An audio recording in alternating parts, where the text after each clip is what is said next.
Hello मेरे सभी प्यारे फौजियों का स्वागत है फिर से एक बार आर के मैथमेटिक्स क्लासेज में। इसके अंदर एस एस जी डी की सभी सभी तो क्या लेकिन एस एस जी डी के मैथमेटिक्स से जो भी पर्सन बनते हैं वो लाने की कोशिश कर रहे हैं हम आप सभी भाई फौजियों के लिए। आप कोशिश करते रहिए, कोशिश करने वालों की भी हार नहीं होती है। तो चलो स्टार्ट करते हैं अपनी क्लास को फिर से।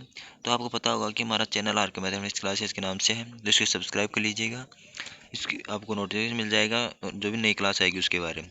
तो चलिए अपना आज का स्टार्ट करते हैं टॉपिक औसत। औसत क्या होता है देख लीजिएगा कि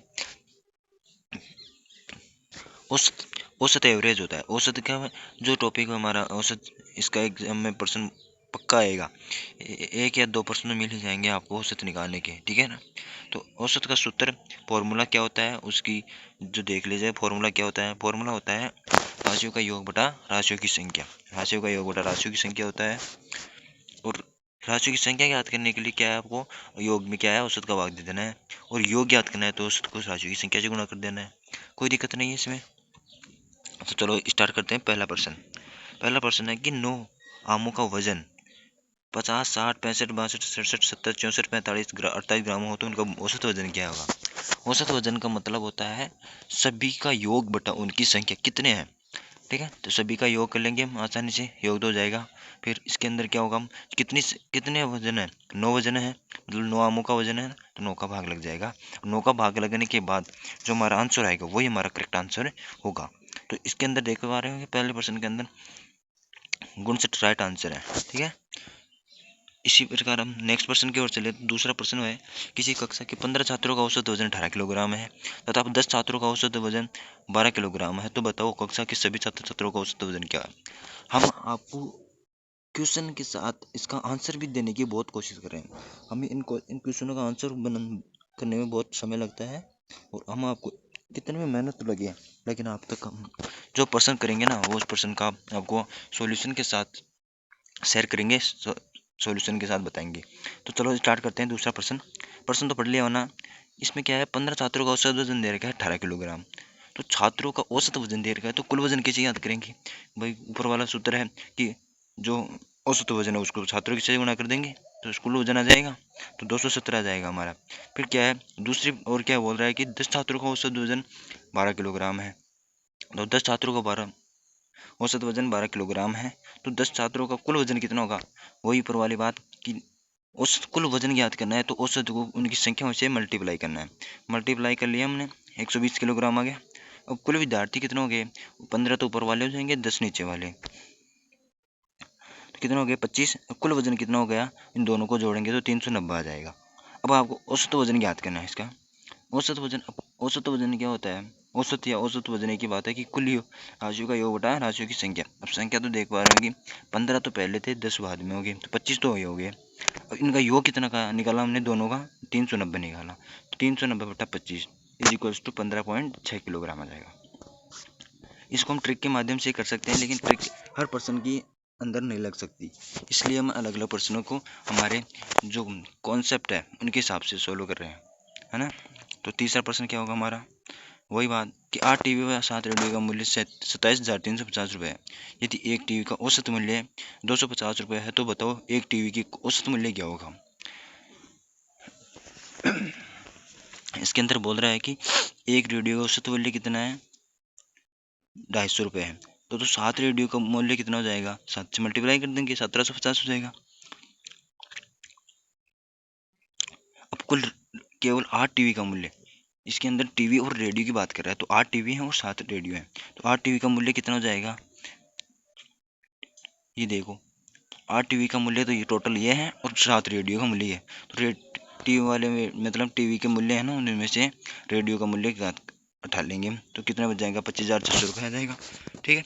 अब इसी का अगर हम वैसे करना चाहें तो टीवी का औसत मूल्य बचा ना हमारे पास, तो 8, तो टीवी का पूछा है तो टीवी कितने हमारे पास 8 टीवी हैं और उनका कुल योग कितना है, 25,600 रुपये है, तो एक टीवी का मूल्य आ जाएगा आपने हमसे। चौथा प्रश्न देख रहे हैं, चौथा प्रश्न भी देख लीजिए। इसके अंदर क्या है कि 15 छात्रों का औसत वजन 28 किलोग्राम है। यदि अध्यापक के भार को भी शामिल कर लिया जाए तो उस औसत भार में 2 किलोग्राम की वृद्धि हो जाती है, तो बताओ अध्यापक का भार कितना होगा। इसमें बोल रहा है कि 15 छात्रों का औसत वजन तो 28 किलोग्राम है, ठीक है। 28 औसत वजन, तो कुल वजन कितना हो जाएगा 15 × 18, 15 × 28 कितना हो जाएगा 420 किलोग्राम। यदि अध्यापक को भी शामिल कर ले तो कितने हो जाएंगे 16, और अध्यापक का किलोग्राम वजन कितना है 2 किलोग्राम, वजन कितना हो जाएगा 30, 16 × 30 हो जाएगा कुल वजन भाई, 16 × 30 हो ही जाएगा ना, इस हिसाब से ऊपर वाले से 480 किलोग्राम हो गया। अब तो अध्यापक का वजन कितना होगा, अब अध्यापक का वजन या तो राशि को हम घटा देंगे, यानी जो अध्यापक को शामिल करने के बाद में जो वजन आया उसमें से जो छात्रों का वजन है उसको हम घटा लेंगे तो आंसर आ जाएगा। तो 60 इसका करेक्ट आंसर हो जाएगा। अब इसको हम यदि ट्रिक के वजन से करें, ट्रिक की सहायता से करें, तो नए व्यक्ति का वजन ज्ञात करना है तो पहला औसत प्लस माइनस कोष्टक कुल व्यक्ति इंटू औसत वर्ग। लेकिन ये ट्रिक क्या होती है सभी प्रश्नों के अंदर फॉलो नहीं होती। क्यों? क्योंकि सभी प्रश्नों के अंदर कुछ ना कुछ घुमा के हमें देता है, और ये प्रश्न तो इसलिए हम सभी प्रश्नों को हमारे कॉन्सेप्ट के हिसाब से करेंगे। यदि इसके अंदर हमारी कैलकुलेशन फास्ट होगी तो हम आसानी से कर पाएंगे। 10 छात्रों की औसत आयु 20 वर्ष है। 5 नए छात्रों की आ जाने से उनकी औसत आयु में 1 वर्ष की वृद्धि हो जाती है। तो बताओ 5 नए विद्यार्थियों की औसत आयु क्या है? यानी 10 छात्रों की औसत आयु 20 वर्ष है, तो 5 नए और आ जाते हैं तो 15 हो जाएंगे कुल। तो इनके जो 10 छात्र हैं उनका कुल वजन ज्ञात कर लेंगे हम। कुल आयु पूछ रहे तो कुल आयु ज्ञात कर लेंगे भाई। 10 × 20 हो जाएगा तो कुल आयु 200 वर्ष हो जाएगी। 5 और नहीं आ जाते हैं तो 15 हो जाता है। 15 आने के बाद देख पाते हो कि 15 1 किलोग्राम की वृद्धि हो जाती है। मतलब 1 किलोग्राम का क्या 1 वर्ष की वृद्धि हो जाती है। तो 1 वर्ष होने में 21 वर्ष हो जाएगा। 15 छात्रों का औसत आयु, तो अब 21 वर्ष, तो कुल आयु कितनी हो जाएगी 21 × 15 315 हो जाएगी। तो नए छात्रों की आयु पूछ रहा है तो 10 छात्रों की आयु है उसको 15 छात्रों की 5 विद्यार्थी और आने के बाद जो आयु आई हमारे पास उसमें से हम उसे घटा देंगे तो जो आंसर आएगा हमारा करेक्ट आंसर नहीं होगा, क्योंकि हमें औसत आयु याद करनी है तो 115 जाएगा। 115 आने के बाद जो उसमें पूछ रहा है कि 5 नए विद्यार्थी की औसत आयु क्या है, तो इनका जो आयु उनका योग था आयु का मतलब आयु का योग था वो कितना हो गया 115। अब 5 विद्यार्थी नहीं आए थे तो इसलिए 5 का भाग लग जाएगा, 23 वर्ष आ जाएगा।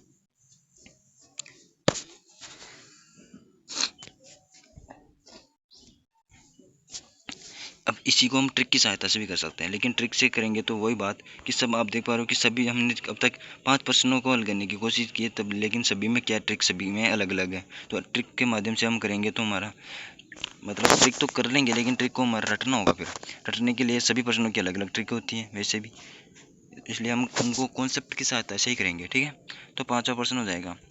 अब देखो नेक्स्ट प्रश्न देखते हैं, तो नेक्स्ट प्रश्न हमारा 6 नंबर का प्रश्न है। ये भी बहुत इंपॉर्टेंट है, इससे प्रश्न नहीं आपको वहाँ पे मिलेंगे एग्जाम के अंदर। 18 देखेंगे 6ठा प्रश्न। 18 विद्या में एक व्यक्ति का वजन 62 किलोग्राम है के स्थान पर दूसरे व्यक्ति आ जाने से उनके औसत आहार में 500 ग्राम की वृद्धि हो जाती है। तो बताओ नए व्यक्ति का वजन क्या होगा? यानी 18 व्यक्तियों का औसत भार कितना है 62 नहीं 18 व्यक्ति का वजन 12 किलो, 18 व्यक्ति औसत भार में वृद्धि कितनी हो जाएगी 500 ग्राम की वृद्धि, तो कुल कितना हो जाएगा 18 × 500 9 किलोग्राम हो जाएगा। अब तो नए व्यक्ति का वजन क्या होगा? अब जो नए व्यक्ति थे मतलब एक व्यक्ति था, व्यक्तियों की संख्या तो वही है लेकिन उस स्थान पर क्या है जो उसका वजन था उस वजन के जिस व्यक्ति का वजन ज़्यादा था उस व्यक्ति को हम इसके अंदर शामिल कर लिया। शामिल करने के बाद इसका वजन क्या है 500 ग्राम में वृद्धि होगी, तो कुल नए वजन कितना हो जाएगा 62 + 9 = 71 किलोग्राम हो जाएगा। ठीक है, कोई दिक्कत नहीं होगी। फिर देखते हैं इससे प्रश्न जो 6 नंबर का प्रश्न है बहुत ही इंपॉर्टेंट है। इसके अंदर हमने दर्शा नहीं रखा कि किस एग्जाम के अंदर है, लेकिन ये एग्जाम के अंदर आने वाला प्रश्न है, बहुत ही इंपॉर्टेंट प्रश्न है भाई। अब देख पा रहे हो 15 नंबर का क्वेश्चन कि 7 नंबर का प्रश्न है कि 15 सेबों में से एक सेब का वजन 15 सेबों में से एक सेब का वजन 250 ग्राम किस स्थान पर दूसरा सेब रख देने से। इसके अंदर क्या है आपको प्रश्न के अंदर भार है वो एक्सचेंज कर रहा है, ठीक है ना। तो दूसरा सेब रखने औसत भार में 10 ग्राम की कमी हो जाती है। तो बताओ दूसरे सेब का वजन क्या था, भार क्या था? तो 15 सेबों के औसत भार में कमी कितनी आ गई 10 ग्राम की कमी हो जाती है। मतलब जो एक्सचेंज करेंगे हम भार सेब उसके एक्सचेंज करने के बाद जो हमारे पास 10 ग्राम की कमी आएगी, तो कुल वजन कितना होगा, कुल कमी कितनी होगी? एक सेब की बात है तो 15 में कितने हो जाएगी 15 × 250 ग्राम 150 ग्राम की हो जाएगी। दूसरे सेब का भार कितना होगा? दूसरे सेब का मतलब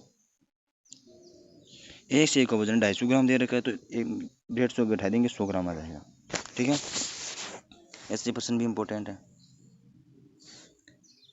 अब देखिएगा जो आगे नेक्स्ट प्रश्न हमारा, उसके अंदर परिवार की कुल आयु पूछ रहे, कुल आयु की बात कर रहे हैं, कुल परिवार के बारे में संबंधित प्रश्न है।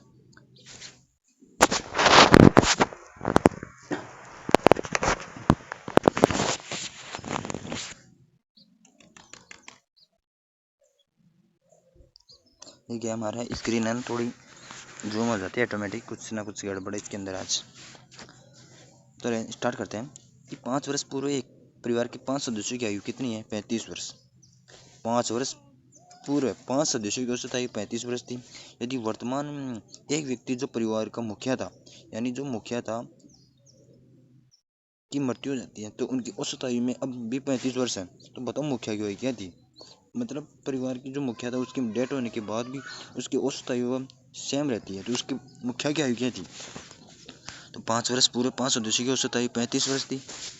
35 वर्ष होने के बाद तो कुल आयु कितनी होगी? मतलब 5 सदस्यों की 35 वर्ष थी तो कुल औसत आयु है, तो कुल आयु कितनी हो जाएगी?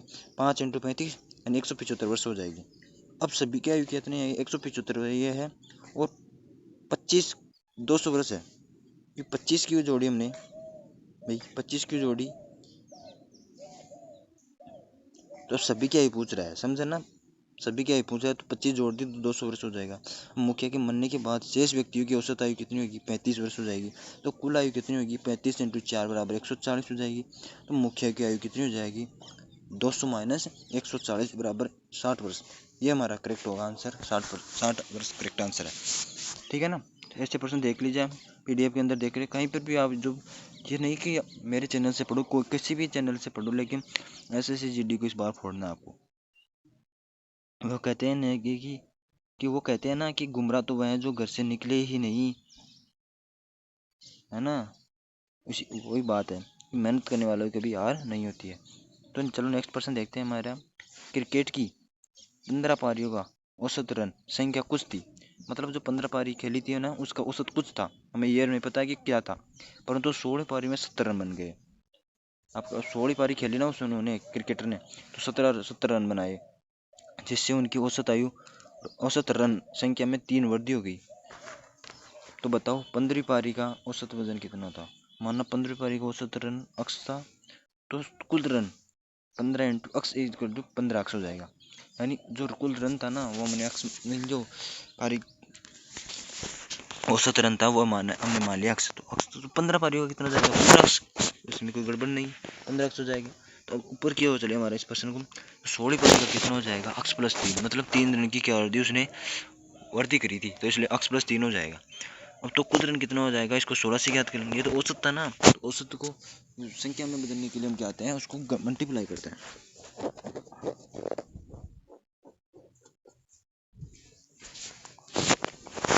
मल्टीप्लाई करने के बाद देख पा रहे हो कि 16 + 28 हो जाएगा।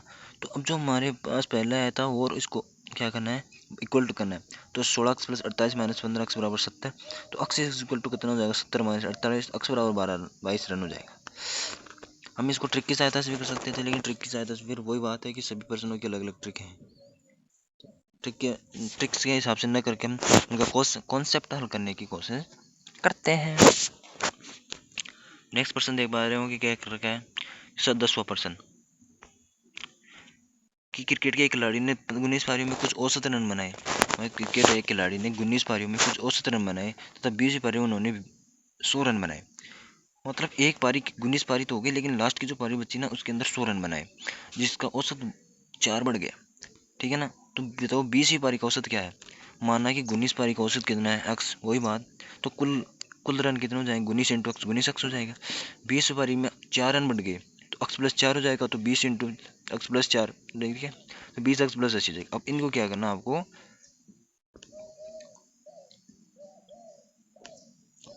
एक साथ करके कितना बनाए, तो 20 अक्स प्लस 80 हो जाएगा। तो जो मतलब लास्ट की पारी में जो 20वीं पारी पहले उसका में रन पूछ रहा है, तो क्या है, लास्ट के में से पहली पारी होगा हम घटा देंगे। तो 20 अक्स प्लस 80 - 19 अक्स बराबर 100। 100 क्यों लिया? क्योंकि 20वीं पारी में उसने कितने बनाए थे? 100 रन बनाए थे, 100 रन बनाए। ठीक है ना? तो 100 हो गया। तो अक्स का मान क्या था ना कि 19, तो 20वीं पारी का औसत क्या है, औसत पूछ रहा है तो औसत फिर बाद में याद करेंगे, तो उसका मान याद करने के बाद 20 हो जाएगा। तो 20वीं पारी का औसत कितना हो जाएगा, 20 + 4, ठीक है ना। ऐसे प्रश्न हम करेंगे। इसको ट्रिक की सहायता से भी कर सकते थे, लेकिन ट्रिक की फिर वही बात पहले बता रहा हूँ मैं आपको कि ट्रिक अलग अलग प्रश्नों की अलग अलग हो सकती है। 11 प्रश्न देख लीजिएगी। सोमवार मंगलवार बुधवार का औसत तापमान 40 डिग्री है। मंगलवार बुधवार गुरुवार का औसत तापमान 41 डिग्री है। यदि गुरुवार का तापमान 40 डिग्री है तो सोमवार का तापमान क्या होगा। अब देख पा रहे हो कि इसके अंदर भी हम आपको औसत तापमान दे रहे हैं। सोमवार मंगलवार बुधवार का औसत तापमान 40 डिग्री सेल्सियस है, तो कुल तापमान 40 × 3 यानी औसत दे रखा है, तो कुल तापमान याद करेंगे तो वही बात कि 3 दे रखा है, 3 से मल्टीप्लाई करेंगे, 40 × 3 120 हो जाएगा। तो मंगलवार बुधवार गुरुवार का औसत तापमान कितना होगा, 41 दे रखा है ना प्रश्न के। मंगलवार बुधवार गुरुवार का औसत तापमान 41 है। 41 × 3, 3 ही क्यों, ये भी 3 ही है। तो गुरुवार का तापमान क्या होगा, गुरुवार का तापमान तो 40 दे रखा है ना। यदि गुरुवार का तापमान 40 डिग्री है तो सोमवार का तापमान पूछा है। अब देखो तो मंगलवार बुधवार का तापमान 123 डिग्री -40, ये तो कितना हो गया। ऊपर वाला तो क्या है, मंगलवार बुधवार गुरुवार का औसत मतलब जो कुल तापमान है वो दे, कुल तापमान ही है। अब इसमें से आप दे रखा है कि कितना गुरुवार का तापमान दे रखा है, इसको घटा लेंगे तो मेरे पास जो बचेगा वो आएगा ना, बचेगा जो सोमवार और किसका आएगा, बुधवार का आएगा, ठीक है। सोमवार और किसका आएगा, कुल वजन 123 - 40 83 डिग्री हो जाएगा मंगलवार बुधवार का। लेकिन हमारे पास सोमवार का पूछा तो सोमवार को 120 में से 83 घटा देंगे, 37 डिग्री हो जाएगा, ठीक है। अगर नेक्स्ट प्रश्न की ओर चले, ये क्या हो गया भाई, इसके अंदर थोड़ा सा डार्कनेस हो गया इस पीडीएफ के अंदर, लेकिन कोई नहीं, प्रश्न तो आपको स्पष्ट दिखाई दे रहे हैं, ठीक है ना, कोई दिक्कत नहीं। इसको करने के जो हमारा 11% था उसको करने की एक अलग वीडियो और थी, कर लीजिएगा कि आप किस देख पा रहे हो किस प्रकार कर गए, ठीक है दोस्तों। तो चलो ये प्रश्न देख लीजिएगा, आप कर लेना। ये 13 प्रश्न है, ये भी इम्पोर्टेंट है, ठीक है ना। सभी इम्पोर्टेंट है प्रश्न जो हम आपको लेकर ऐसे प्रश्नों की पीडीएफ को तैयार करते हैं जो बहुत परीक्षा की दृष्टि से इम्पोर्टेंट होते हैं, लेकिन आप इनको जब प्रैक्टिस करोगे ना इनकी, तभी आपको आएंगे, है ना। प्रैक्टिस मांगती है भाई। मैथ क्या है, प्रैक्टिस के बिना कुछ नहीं करती, मैथ प्रैक्टिस के बिना होती ही नहीं है भाई, ठीक है ना। कर लेना आप किस प्रकार किया रखा है इसको।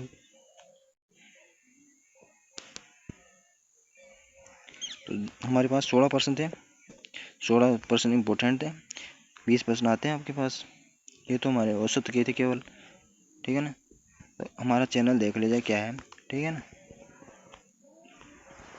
बोलो जय माता जय सरस्वती की जय हो। जो भी हमारे चैनल को सब्सक्राइब करेगा उसको माता सरस्वती की तरफ से बहुत सारा धन, उसकी नौकरियां पाएगी, ठीक है, उसके ऊपर माता सरस्वती का आशीर्वाद रहेगा। चलो तो नेक्स्ट क्लास हम मिलते हैं नेक्स्ट जल्दी ही। तो आप सभी भाई फौजियों का स्वागत करके हमने जो पढ़ा वो बहुत इम्पोर्टेंट था। सभी भाइयों से निवेदन है कि हमारे चैनल को सब्सक्राइब कर ले और जब जो भी पढ़ना है पढ़ ले, क्योंकि परीक्षा 20 फरवरी से स्टार्ट है, ठीक है ना। परीक्षाएँ 20 फरवरी से स्टार्ट है भाई, और जो भी जिसका फार्म नंबर है उस हिसाब से या उसके जो अल्फ़ाबेट उसके नेम के प्रथम अक्षर से जो भी आएगी सेंटर आएगा, वहाँ पर आराम से परीक्षा दे देना, दिक्कत ना, कोई दिक्कत नहीं होगी। बोलो जय माँ सरस्वती की जय हो, ठीक है। तो नेक्स्ट क्लास लेकर आते हैं हम जल्दी ही।